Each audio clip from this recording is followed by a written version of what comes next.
Association presented by Caesars Sportsbook. I'm MJ Acosta-Ruiz in our LA studio, joined with 2016 NBA champ Tristan Thompson and two-time championship coach who's got a little news, but we'll get to that later. My coach, David Fizdale's in the house. Good to see you again, champ. What's good to see you now? All right, we've got full live post-game coverage from Game 3 between the Knicks and the Sixers in Philly. A must-win for the Sixers, looking to avoid going down 3-0 at home. Joel Embiid back in the lineup. Let's take it right there. Let's see how this one went down. So we got program here on the monitor, so we can get through the highlights. All right. But it is Game 3, Eastern Conference semis. Note, OG Anunoby out tonight with a right Authority. Way to finish. Good stuff from Barlow. Other end of the floor. Why would you give that man space and time? Ooh. Brunson for three once again. And he won't stop. I feel like he was trying to send a message. Well, at that point, yeah. Right. The final here, 108-94 in favor of the Knicks as they add another one to this series. That's Incredible. Yep. So Jalen Brunson led the way with 33 points and 9 assists. Kyle Bridges chipped in 23 points for the Knicks. For the Sixers, all 5 starters scored in double figures, but Philly fell short and now face elimination. Here's Jalen Brunson after the game. Mikal told me that you guys came into this game desperate. It was a physical and gritty game. What allowed you guys to take control down the stretch? I think our defense, most importantly, and running late and getting easy baskets, trusting each other, and just having game plan discipline and making sure we're holding each other accountable.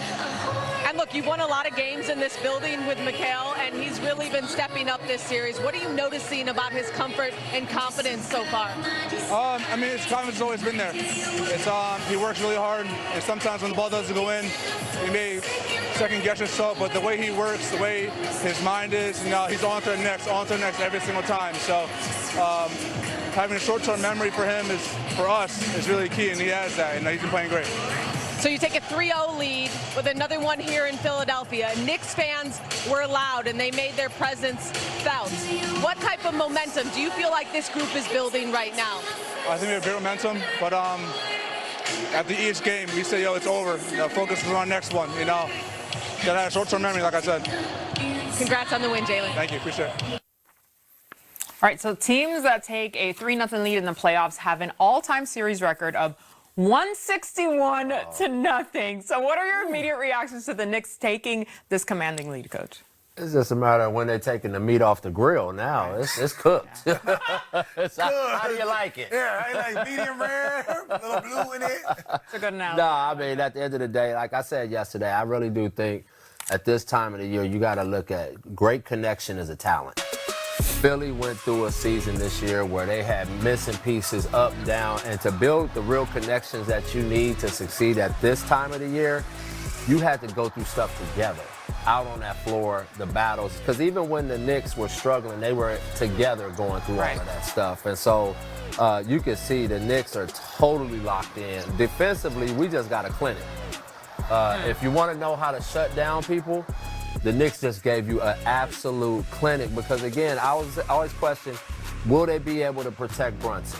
Will they be able to protect Cat?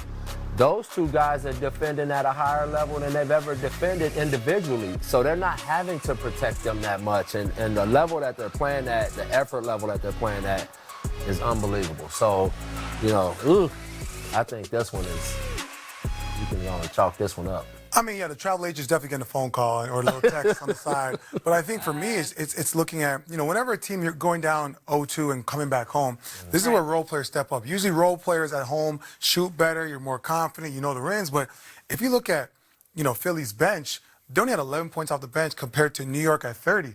So that just tells me, what's going on? Guys got to be prepared. You know the rims. So whenever your bench is not producing, your role players are not producing at home, it's a pretty tough uphill battle. Something, you know this, you going through this, champ.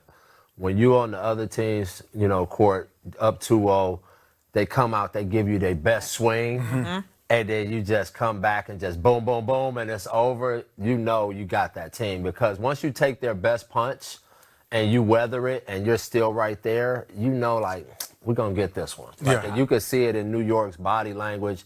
No OG, no problem. Mikal Bridges slid right into that role like we talked about yesterday, and he just kept it rolling. And like I said, New York, you can see, they are on a mission. Jalen Brunson got a energy to him, like he's playing at a level like he is trying to send everybody in this league a message right now that they are serious contenders. And you got to give Mike Brown a ton of credit because he's been the steadiest force through all of this when they were trying to talk crazy and they lost, however many games. And he just stayed steady, and he kept making the tweaks that were necessary for this team to be successful. And now when you watch them, all the questions that they had, they're one of the best ball movement teams now. They were number one in defense all year. Their bench is excellent, right? That was the big question. Like, can he develop a bench with them? And he's trusting it. He's letting them roll. He's letting them roll. And so all of the things that were questions, Mike Brown has checked all of those boxes. Yeah, you touched on Mikal Bridges, who was averaging just 7 points in his first 5 games this postseason, but in the last 4, he's been dropping over 20 a game with a 23-point performance in Game 3. How important is the timing of his surge? To your point, Coach, how he just slid in even though OG was out. Tristan. No, it's important. Like I always said, role players win you series. And this is a series for him where he steps up to the plate, especially, no OG. And, all season they're talking about when OG plays well, Mikal plays bad. And when Mikal's playing well, OG. So the fact that he's able to step up and answer the bell, because they're going to, listen, at the end of the day, they still remember what happened when Indiana came in last year and embarrassed them on their home court floor and did all the memes. So for them, they're dedicated. I think for even Mikal, he's got something to prove. I think he's playing with a chip on his shoulder. And what better to do it in Philly where you won a national championship at? For real. And, again, I say this a lot. I love using Spo's line on this. He has actively participated in his own rescue. He gets out on the floor. He runs the floor. He cuts. When the ball is coming to him, you just saw that last play. His feet are already going. Like he's in catch and go mode. He's not catching it and going, oh, I should try to score now. He already is ahead of the play. And that's what you have to do when you're the third and fourth option. You got to get ahead of stuff. You got to get cheap baskets, offensive rebounds. He flashed into the middle of the paint sometimes when they were trapping Jalen. Got some cheap little, 10-footers in there. That's how you stack up your numbers when you're on a loaded team like this and they're not running plays for you. Right. On the other side of things, Tyrese Maxey averaged 27 in the first round against Boston. He's now been held to under 20 points in 2 of these 3 games against the Knicks. What has changed for Tyrese from round 1 to round 2, Coach? That Knicks defense. Like, Mike Brown is an expert. Like, that was the thing, like, coming into this. They lost Tibbs, but they got another guy whose, identity throughout his whole career has been elite defense. And so that's what they've hung their hat on. And they knew if they could take him out, they'd get the game. And they've really honed in on him. They've been trapping him. They've been throwing a lot of different bodies on him, fresh bodies, quick bodies. And it's been wearing on him, obviously. Yeah, no, I double down. Listen, Mike Brown boxing elbows. I play for Mike Brown. So one thing you're going to do is sit there for an hour and do defensive drills. And it's definitely translating. But also, it's going to be hard for a guy like Max. If guys aren't making threes. Right. They shot 28% from 3 tonight at home. Not on the road. At home. That's when the guys make shots. Yeah, so if for a guy like Max, especially a long series, 7 games, if your role players aren't going to be able to make shots to space the floor, I mean, you're cooked like a turkey. Yeah, because at the end of the day, they're just not letting Maxey turn the corner. They're going to put 2 to the ball, and they in scramble mode. And if they make shots, they're living with that. But if they don't, it's over. And that's really what they're doing right now. We've talked so much about the guys who draw attention, right? For the Knicks, Jalen and Kat are 2 of the main ones, truly the 2 main ones that always draw that attention. But we did see another Cat performance where he's been doing a little bit of everything, right? So including facilitating, as you mentioned, Coach. He's averaging 6 assists per game these playoffs, which doubles his tally from the regular season. What have you made of the adjustments that Cat has made? First, Mike Brown made the adjustment. He's playing through him at the top of the floor. You can see it's a clear directive that we're going to play 5 out with Cat at the top of the floor, and we're going to be cutting, rip slipping, curling. And what I see out of Cat is maturity. He is playing mature basketball. He don't look like he out there clowning around. It's all not fun and games, because he's had times in his career where he was kind of immature about this whole deal. Yeah. And he is playing locked-in basketball. He's defending. And I always said this, this, MJ, like about a couple weeks ago, I said the Knicks will go as far as Jalen and Cat passes the ball. Yep. If they're passing and making other people better with that gravity and that talent, the Knicks have a chance to win a title. If they play like they have to will it or they have to be the heroes, have hero ball, the Knicks will get knocked out, especially against a team like Detroit or somebody like that who's really disciplined defensively, tough. So they have to keep trusting. They have to keep, when they get two on them, move the ball. Sometimes even just swing it when it's just coming to you, you know. And you saw Jalen Brunson did it multiple times, and that's how Mikal Bridges eats, because they just pass up opportunities to get other guys in rhythm. And so if the Knicks keep playing this type of basketball, watch out. I mean, it looks a little bit like how Denver was in 2023. Man, it's right? a machine right now. Yeah, it's a machine. You got, like how they had Joker at the top of the key, they have Cat at the top of the key, facilitating. Because the reality is this, right? The Knicks, they've always been known for Jalen Brunson, just pound, dribble. When they throw the blitz, nobody knows what to do. So right now they're realizing, hey, we know he's going to get blitzed. We know we cannot win a championship playing this style of basketball. We got to play through our bigs like what Denver did. Yep. And the reality is that the Knicks have more talent than arguably maybe that Denver team that won a championship. Oh, yeah. You got guys that can cut, can do multiple things. And, you know, you got to take advantage of that, especially as you keep advancing.